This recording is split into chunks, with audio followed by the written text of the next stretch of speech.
ये आपका प्रोडक्शन का एमसीक्यू चल रहा है, ये पार्ट नंबर 4 हो जाएगा। इससे पहले जो है आपका 3 जो है लेक्चर एमसीक्यू आ चुका है एंड लेक्चर भी आया गया है। एंड मैं लेक्चर वाइज बात करूँ तो आपका 6 लेक्चर हो जाएगा, लेकिन अगर एमसीक्यू क्वेश्चन बात करूँ तो ये आपका 4th हो जाएगा, ठीक है। बिकॉज हम लोग 2 लेक्चर लिए थे और उसी के बेसिस पे हम लोग एमसीक्यू क्वेश्चन लगाते हैं। इसमें जो आज एमसीक्यू क्वेश्चन पढ़ाएंगे, जो बच्चा पहले लेक्चर देखा हुआ है आपको पता होगा कि उसी लेक्चर के बेसिस पे ये लाया जा रहा है। तो पहले अगर आप लेक्चर देख लियो तो यहाँ पे आपको सारे क्वेश्चन आना चाहिए। आप देखिएगा आउट ऑफ 10 में क्वेश्चन पूछूंगा, 10 में आपको कितना क्वेश्चन आ रहा है, ठीक है। उसका आप लोग कमेंट कीजिएगा, आंसर कमेंट कीजिएगा कि मुझे सर इतना आया। कमेंट नहीं, एटलीस्ट आपको ये बताना है कि आउट ऑफ 10 में कितना आप बना पाओ, ठीक है।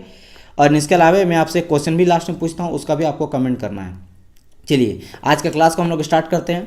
फर्स्ट क्वेश्चन क्या बोला गया, the rate of removing metal is dash by the increasing और डेप्थ ऑफ कट। इसका मतलब होता है इंक्रीजिंग, हम शॉर्ट में लिखते हैं, ठीक है। इसका क्या मतलब इंक्रीजिंग, यानी कि जब हम लोग डेप्थ ऑफ कट को इंक्रीज करते हैं, जब हम लोग डेप्थ ऑफ कट को इंक्रीज करते हैं तो क्या जो रिमूव होता है मेटल जो कट के हट अलग होता है, क्या उसका रेट जो है वो बढ़ जाता है या घट जाता है। तो ऑब्वियसली बात है, जो भी बच्चा ध्यान से देखा होगा उसको पता होगा कि यहाँ पे सर करेक्ट आंसर हो जाएगा आपका इंक्रीज हो जाता है। कैसे, देखो मैं बता रहा हूँ। मान लो ये मेरा मटेरियल है और यहाँ पे हम लोग बनाते हैं टूल को। जैसे ये मेरा क्या है, एक कटिंग टूल है, ओके। ये मेरा हो गया टूल और ये हो गया वर्क पीस, ठीक है। जब इसको कट करेगा, मान लो इसका डेप्थ ऑफ कट ज़्यादा देंगे। डेप्थ ऑफ कट करने का मतलब क्या है कि ये जो आपका पिन है, ठीक है, इसको हम लोग और डेप्थ अंदर घुसा देंगे। तो अगर ऑब्वियसली बात है डेप्थ ऑफ कट को इंक्रीज कर देंगे तो अब ये मटेरियल इतना ज़्यादा और करेगा। इट मीन्स रेट ऑफ जो रिमूव मेटल है वो इंक्रीज हो जाएगा। सिंपल सा लॉजिक है।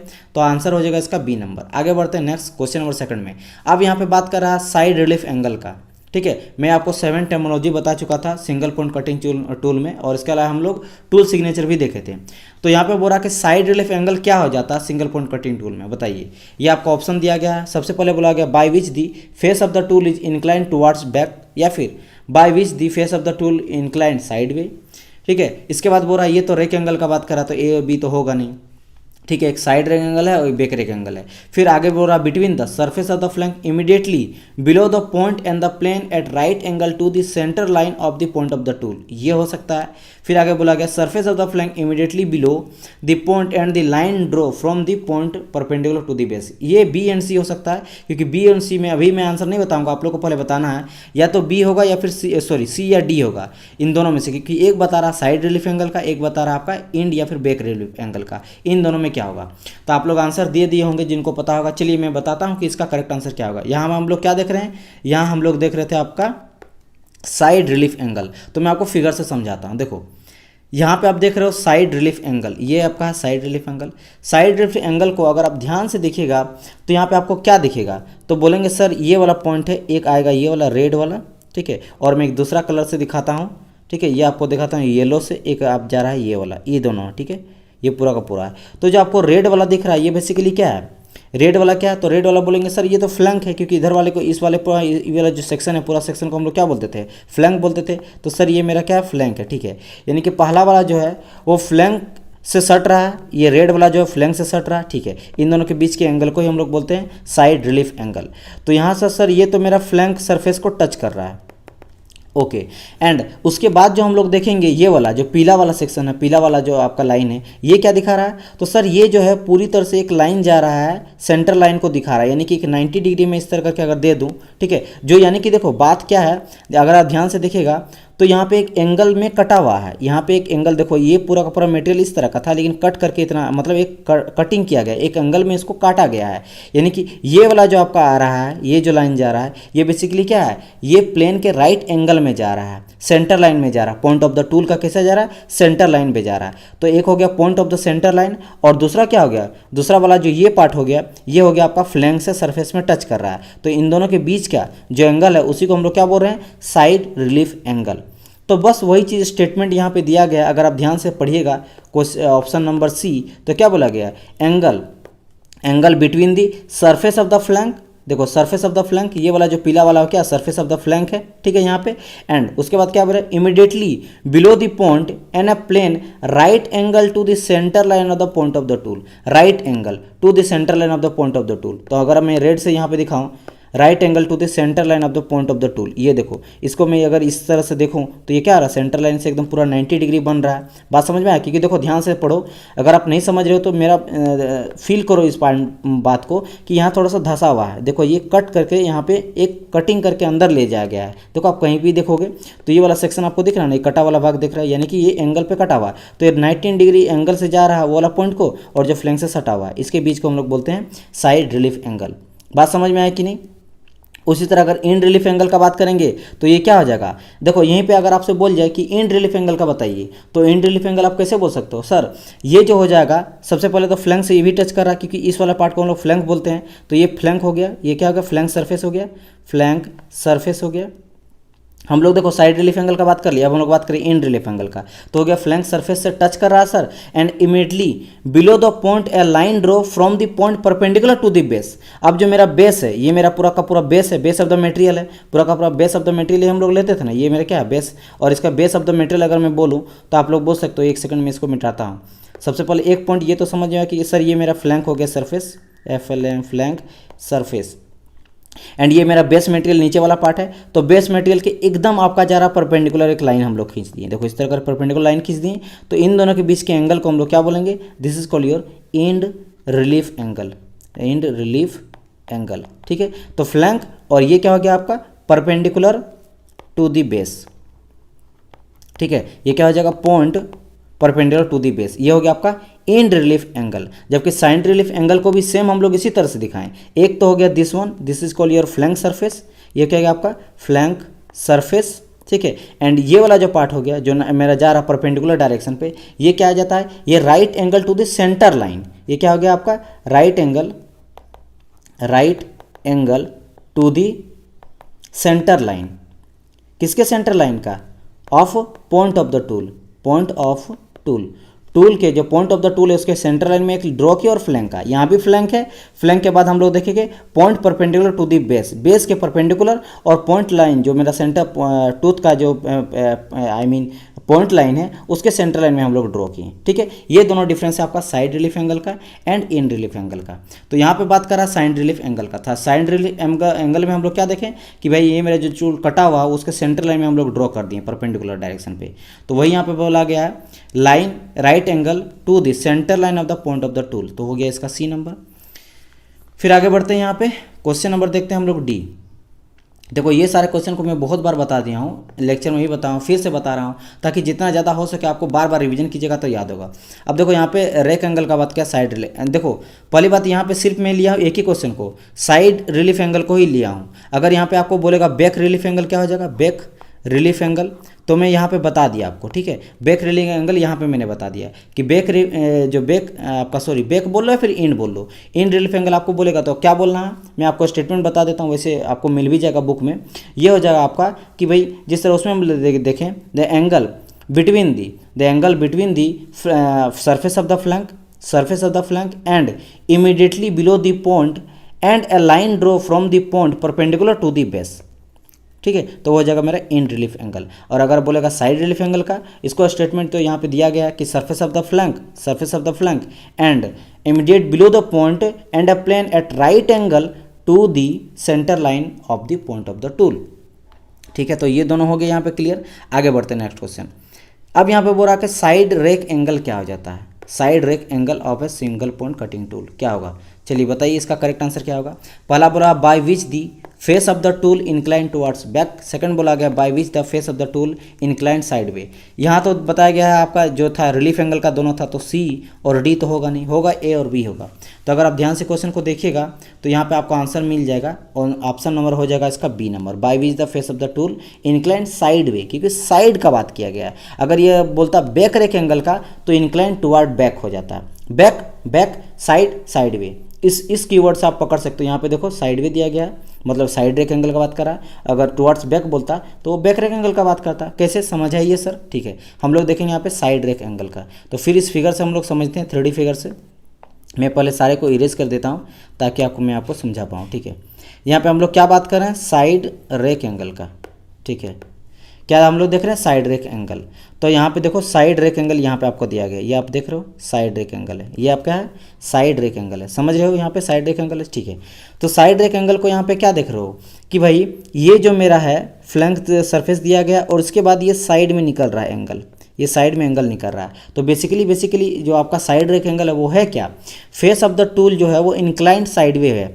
जो फेस ऑफ द टूल है जो इससे कट रहा है, ये तो फेस ऑफ द टूल है ना जो काटता है, वो कैसे इंक्लाइंड है, देखो ध्यान से आप फील करना बात को। देखो जब तक आप किसी भी चीज़ को फील नहीं करोगे तब तक आपको समझ नहीं पाएगा, रट के कभी नहीं होगा। यहाँ पे आप यहाँ पे देख रहे हो कि ये तो फेस ऑफ द टूल है, यही तो काटता है ना, ये तो बैक ऑफ द टूल है, ये तो काटता नहीं है, इधर वाला पॉइंट से काटा जाता है और ये वाला देखो ये फेस ऑफ द टूल, दोनों का क्या है, ये फेस है जो कि काटता है, ठीक है।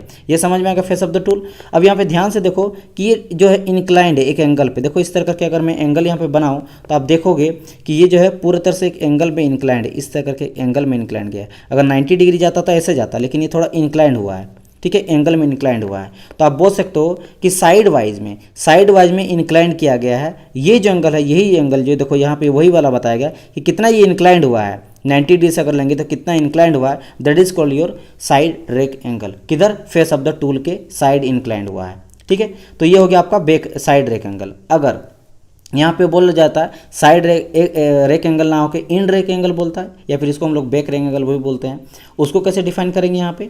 तो यहाँ पे आप क्या देख रहे हो कि भाई इंड रेक एंगल किधर दिया गया है, इंड, या फिर इसको हम लोग बैक भी बोलते हैं, ठीक है, बैक रेक एंगल भी बोलते हैं, बैक रेक एंगल। तो यहाँ पे आप देख रहे हो ये वाला चीज़ को बैक रेक एंगल। तो बैक रेक एंगल को कैसे डिफाइन करोगे, ये जो है फेस ऑफ द टूल तो रहता है, ये नीचे में क्या है, ये आपका फेस ऑफ द टूल है, ये क्या है, फेस ऑफ द टूल है, क्योंकि ये भी जो यही तो फेस है जो काटता है, ठीक है। अब ये कर रहा है क्या, tool incline the towards back, back में जो जा रहा है, बैक तरफ जो जा रहा है, ये वाला चीज़ हो जाएगा। समझ आएगा कि ये साइड में जा रहा था, ये वाला पार्ट जो है साइड में जा रहा था, साइड वे में जा रहा था।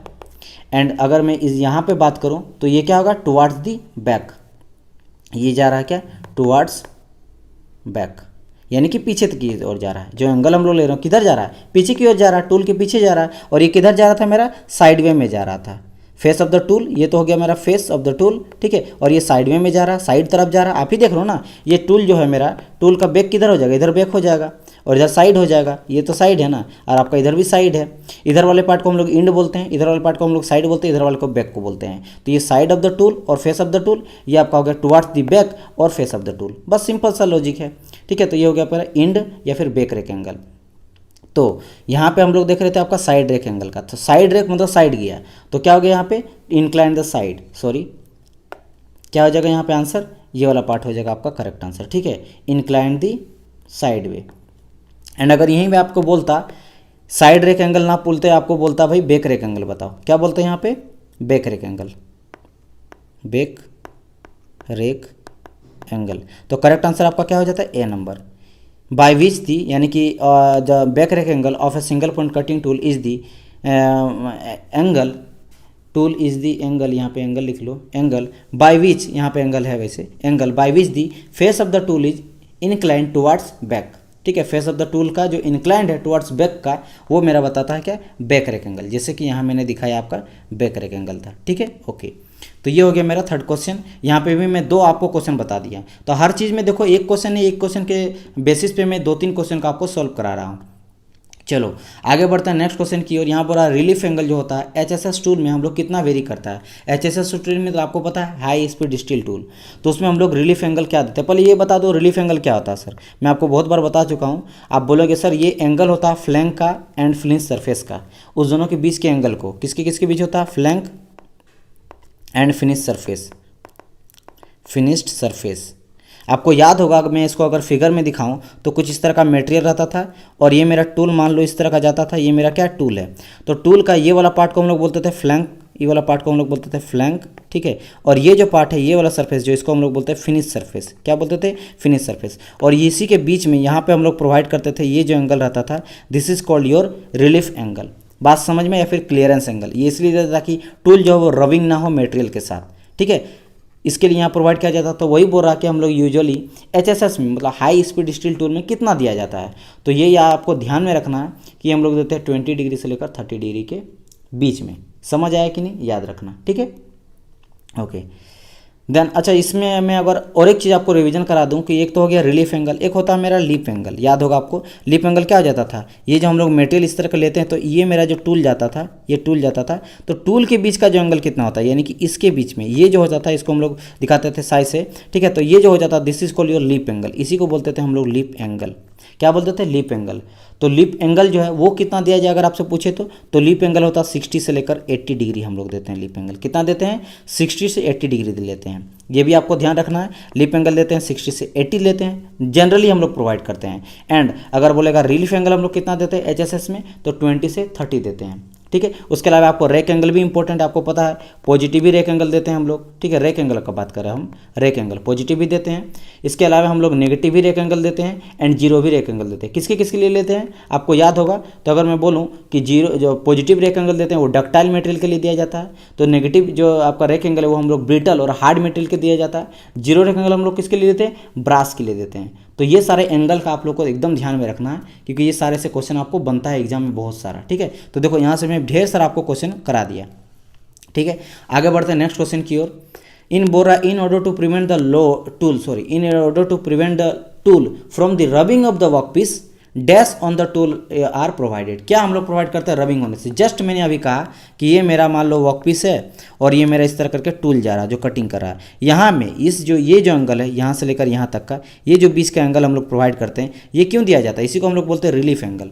तो ये रिलीफ एंगल हम लोग प्रोवाइड करते हैं या फिर क्लियरेंस प्रोवाइड करते हैं ताकि मेरा रबिंग ना हो दोनों के बीच में। जस्ट मैंने कहा, तो ये सबको पता होगा, करेक्ट आंसर हो जाएगा आपका क्या, रिलीफ एंगल हो जाएगा इसका करेक्ट आंसर, ठीक है। नेक्स्ट बढ़ते हैं क्वेश्चन नंबर 6 की ओर।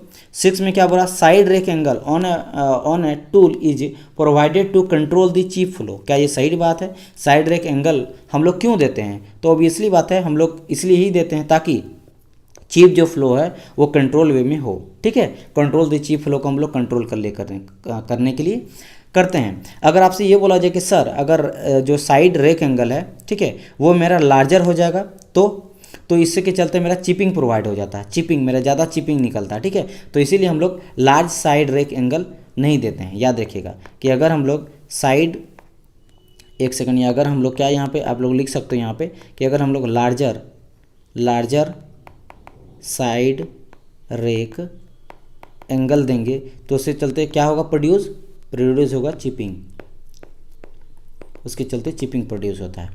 नेक्स्ट क्वेश्चन पढ़ते हैं हम लोग। नेक्स्ट क्वेश्चन ये बोल रहा है कि larger than 15 side cutting edge angle.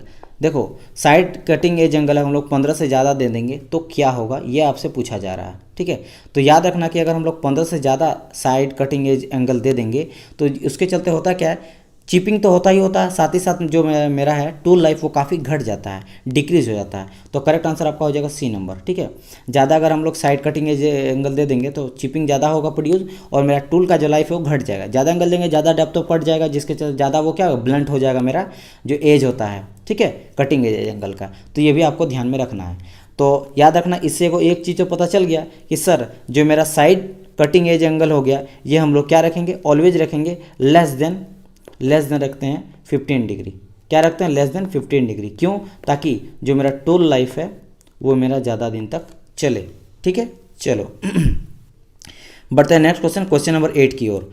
Small nose radius का बात करा कि स्मॉल नोज रेडियस हम लोग क्यों प्रोवाइड करते हैं, ये मैं आपको पहले ही बता चुका हूँ।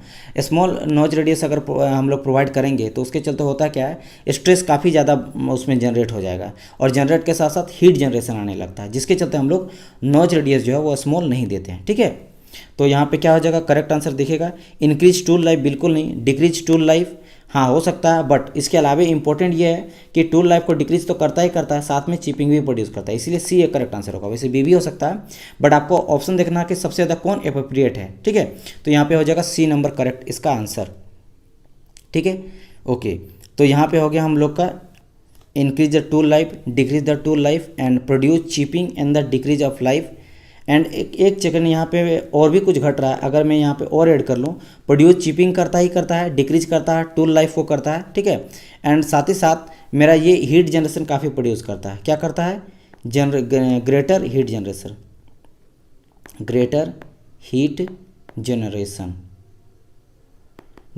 जनरेशन। वैसे भी अगर मैं यहाँ पे बात करूँ कि जो चिपिंग प्रोड्यूस करता है वो काफ़ी कम करता है। ठीक है, यहाँ पे वैसे ऑप्शन दिया जाए तो ये अप्रोप्रिएट आंसर नहीं होगा, मैं यहाँ पे ना इसको हटा ही देता हूँ क्योंकि काफ़ी कम करता है। जो इंपॉर्टेंट है उस चीज़ को मैं यहाँ पे लिख देता हूँ ताकि आप लोग को ये दिक्कत नहीं होगा। देखो ध्यान देना, मैं यहाँ पे कुछ जो लिख रहा हूँ, ठीक है, ये बेसिकली करता है। यहाँ पे अगर मैं ऑप्शन देता results in excessive stress concentration, क्योंकि सबसे इंपॉर्टेंट क्या वो मैं लिख रहा हूँ। ठीक है, इसके चलते अगर हम लोग नॉइज रेडियस अगर कम देंगे तो स्ट्रेस कंसंट्रेशन काफ़ी ज़्यादा आने लगता है। ठीक है, मटेरियल पे। ठीक है, तो स्ट्रेस कंसंट्रेशन आएगा एंड ग्रेटर हीट जनरेशन, ये काफ़ी इंपॉर्टेंट है। ठीक है, उससे भी इंपॉर्टेंट है, वो काफ़ी कम होता है। इंपॉर्टेंट ज़्यादा ये है कि स्ट्रेस काफ़ी बढ़ने लगता है। ठीक है, और साथ ही साथ मेरा हीट काफ़ी जनरेट होगा। अगर स्मॉल रेडियस देंगे तो हीट जनरेशन ज़्यादा होगा। ठीक है, तो इसके लिए बढ़ने के लिए हम लोग नॉइज रेडियस को कम नहीं रखते हैं। ठीक है, नेक्स्ट बढ़ते हैं क्वेश्चन नंबर 9 की ओर। अब यहाँ पे बोल रहा कि अगर जो नेगेटिव रेक एंगल देंगे वो किसके लिए देते हैं। आपको पता होगा, मैंने जस्ट अभी कहा कि रेक एंगल हम लोग पॉजिटिव देते हैं, नेगेटिव भी देते हैं और जीरो भी देते हैं। पॉजिटिव देते हैं डक्टाइल के लिए, डक्टाइल और सॉफ्ट के लिए। नेगेटिव देते हैं आपका ब्रिटल और हार्ड के लिए। ठीक है, एंड अगर हम लोग जीरो का बात करें किसके लिए देते हैं, ब्रास के लिए देते हैं। तो यहाँ पे नेगेटिव का बात नेगेटिव का बात कहते हैं। नेगेटिव किसके लिए, ब्रिटल और हार्ड के लिए। तो देखो कार्बाइड टूल हार्ड होता है, हेवी लोड यानी कि ये हार्ड मटेरियल के लिए यूज़ करते हैं, और हार्डर मटेरियल यानी क्या हो जाएगा यहाँ पे, ऑल ऑफ दिस हो जाएगा करेक्ट आंसर, यानी कि डी हो जाएगा करेक्ट आंसर। एंड फाइनली आपका टूल जो आपका सिग्नेचर है उससे क्वेश्चन में आपको रखा हूँ। जो आपको ASA सिस्टम है, मैंने आपको बताया था टूल सिग्नेचर का 3-4 सिस्टम हो जाता है। ASA हो जाता है, ORS हो जाता है, यानी कि ASA means American standard association. तो according to American standard association, अगर if the tool nomenclature is 86551052 mm, ठीक है, ये mm बता रहा, लास्ट का जो नोड रेडियस होता है उसको बता रहा है, then the side rake angle will be, क्या हो जाएगा। तो यहाँ पे आप अगर ध्यान से देखना क्या क्या बताया गया है यहाँ पे आपको दिखाया गया है 8, 6, 5, 5, 10, 5 एंड 2। तो मैं बताया था आपको ASA में यानी कि अमेरिकन स्टैंडर्ड एसोसिएशन में 7 पैरामीटर होता है। तो यहाँ पे देखो 7 है, 1 है, ये 2 है, ये 3 है, ये 4 है, ये 5 है, ये 6 है और ये 7 है। और सातों का मैं 1 बाय 1 करके बताता हूँ। मैंने आपको बताया था कि सबसे पहले वाला जो होता है वो क्या हो जाता था, रेक एंगल हो जाता था। तो ये मेरा रेक एंगल है, लेकिन हम लोग लेते थे क्या, बैक रेक एंगल। उसके बाद जो होता था ये भी मेरा रेक एंगल होता था, लेकिन हो जाता मेरा साइड रेक एंगल। उसके बाद मेरा आता था क्या, रिलीफ एंगल। तो आ जाता था रिलीफ एंगल, लेकिन ये पहले आएगा side relief, I mean in relief angle. In relief के बाद आ जाता मेरा साइड रिलीफ एंगल, फिर आ जाता था कटिंग एज एंगल। तो कटिंग में कैसा आएगा, इन कटिंग पहले आ जाता था, इन कटिंग आता था, फिर आ जाता था मेरा साइड कटिंग और लास्ट में आ जाता था नोज रेडियस। अब यहाँ पे देखो जो पूछा गया वो आपका करेक्ट आंसर हो जाएगा। ये तो ये आपको पता है ना, ये जो साइन आपको दिख रहा है this is called your rake angle. ठीक है, और आपको जो दिखा रहा है अल्फा हो गया रेक एंगल, गामा हो गया आपका रिलीफ एंगल। ठीक है, एंड जो सी है ये दिखा रहा है आपका कटिंग एज एंगल। क्या दिखा रहा है आपका, कटिंग एज एंगल। एंड अगर मैं बात करूँ आर, तो आर क्या दिखा रहा है आपका, नोज रेडियस। ये मैं पहले आप लोग पढ़ा चुका हूँ, फिर भी मैं बता देता हूँ। और नोज रेडियस को हम लोग लेते हैं mm से, इसीलिए 2 mm यहाँ पे दिखाया गया है नोज रेडियस। एंड बाकी यहाँ पे हम लोग जो बी लिए हैं, बी दिखा रहा है आपका बैक का, यानी बैक रेक एंगल या फिर बैक साइड एंगल या फिर बैक रिलीफ एंगल। और जो आपका ई दिखा रहा है वो दिखा रहा है आपका इंड का, यानी कि इंड रिलीफ एंगल या फिर आपका इंड बैक एंगल। और जो आपका एस है वो दिखा रहा है आपका साइड का। तो देखो यहाँ पे जैसे यहाँ पे क्या दिखाया हम लोग, हम अल्फ़ा बी। तो यहाँ पे अल्फ़ा बी क्या शो कर रहा है, अल्फ़ा बी शो कर रहा है मेरा कि भाई अल्फ़ा यानी रेक एंगल है। तो ये मेरा रेक एंगल और बी से दिखा रहा है बैक, यानी कि बैक रेक एंगल है, समझ आए। इसलिए इसको मैंने कहा बैक रेक एंगल, फिर इसको मैंने कहा साइड रेक एंगल। फिर यहाँ जो आपका गामा है, गामा क्या दिखा, रिलीफ एंगल। तो ई से हो गया इंड, यानी कि इंड रिलीफ एंगल, फिर साइड रिलीफ एंगल, फिर सी से दिखा रहा कटिंग एज एंगल, मतलब ई है, ई यानी क्या, इंड, यानी इंड कटिंग एज एंगल, फिर आपका साइड कटिंग एज एंगल और लास्ट में आपका नोज रेडियस। यहाँ पे आपको क्या बोला गया है, साइड रेक एंगल। तो रेक एंगल हम लोग किससे दिखाते हैं, अल्फा से दिखाते हैं। और साइड है मतलब साइड एस, मतलब अल्फा एस। तो अल्फा एस से कहाँ दिखा रहा है, अल्फा एस यानी 6 है। तो करेक्ट आंसर क्या हो जाएगा आपका, बी नंबर। ठीक है, क्या हो गया आपका 6 डिग्री द करेक्ट आंसर। इसको समझ गए होंगे। मैं आपको इससे रिलेटेड आपका लेक्चर में क्वेश्चन भी पूछा था। चलिए अब आपके लिए क्वेश्चन मैं देता हूँ। मैंने बताया अब आपका ASA सिस्टम मतलब अमेरिकन स्टैंडर्ड एसोसिएशन सिस्टम। अब आपको बताना आंसर ऑर्थोगोनल रेक सिस्टम जो होता है ORS सिस्टम। इस सिस्टम में अगर टूल का नोमेनक्लेचर बता रहा है आपको 7, 6, 4, 5943 mm, तब आपको बताना है कि प्रिंसिपल कटिंग एज एंगल क्या होता है। ये जो 7 पैरामीटर है, 1 है, 2 है, 3 है, 4 है, 5 है, 6 है एंड 7 है। मैंने बताया था सब कुछ ना कुछ बताता है, ठीक है। जिसमें मैं बताया था कि इसमें थोड़ा चेंज आता है, क्योंकि इसमें सबसे पहले आएगा एंगल ऑफ इंक्लिनेशन, इसके बाद आ जाता है मेरा रेक एंगल, वो मैं नहीं अभी बताऊंगा क्योंकि ये आपको आंसर देना है। तो यहाँ आपको बताना है कि प्रिंसिपल एज कटिंग एंगल जो है वो कौन बता रहा है, प्रिंसिपल एज कटिंग एंगल कौन बता रहा है, आपको करना है आंसर कमेंट बिलो में, ठीक है। और वीडियो कैसा लगा जरूर बताइएगा।